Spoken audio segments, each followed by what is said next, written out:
Hello friends, నేను మీ David sir polity faculty. మనకు ఆంధ్రప్రదేశ్లో జరిగినటువంటి ఎఫ్బిఓ ఎగ్జామ్లో పాలిటీ నుంచి వచ్చినటువంటి ప్రశ్నలను చూస్తూ ఉన్నాం.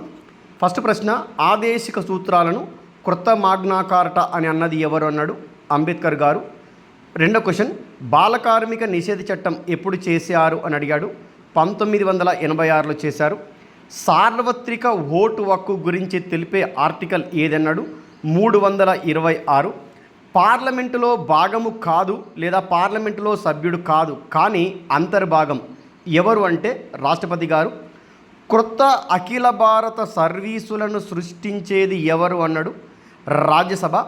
ప్రజా ప్రయోజన వ్యాజ్యం ప్రవేశపెట్టిన సుప్రీంకోర్టు ప్రధాన న్యాయమూర్తి ఎవరన్నాడు? అక్కడ మనకి జస్టిస్ పిఎస్ భగవతి. 1971లో లోకాయుక్తను స్థాపించిన మొదటి రాష్ట్రం ఏది అన్నాడు? మహారాష్ట్ర.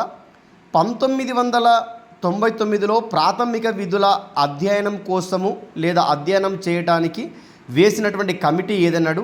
Justice Verma committee. భారత రాజ్యాంగం జిఎస్టీ భారత రాజ్యాంగంలో ఏ భాగంలో ఉందన్నాడు? అక్కడ ఏబిసి అని ఇచ్చినాడు, కానీ అక్కడ మనకైతే మనకి 12వ భాగంలో ఉంది అన్న విషయం అనేది అర్థమవుతుంది. దీన్ని మనకి ఎప్పుడు మనకి చూస్తున్నాం కదమ్మా, 2016లో 101 రాజ్యాంగ సవరణ ద్వారా చేర్చారు. ఇక్కడ మనకి భారత్లో వైల్డ్ లైఫ్ క్రైమ్ కంట్రోల్ బ్యూరోను ఎప్పుడు స్థాపించారు అన్నాడు?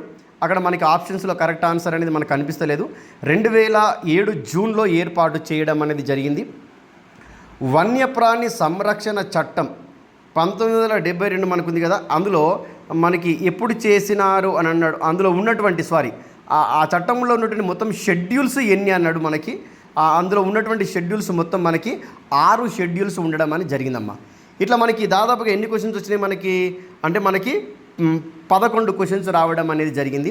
ఇది మన క్లాసెస్ విన్నటువంటి ప్రతి విద్యార్థికి అర్థమవుతూ ఉంది. చాలాసార్లు కూడా నేను క్లాసులో చెప్పినాను. అందుకే ఒకసారి ప్లే స్టోర్కి వెళ్ళండి, డేవిడ్ సార్ పాలిటీ క్లాసెస్ అనే యాప్ని డౌన్లోడ్ చేసుకోండి.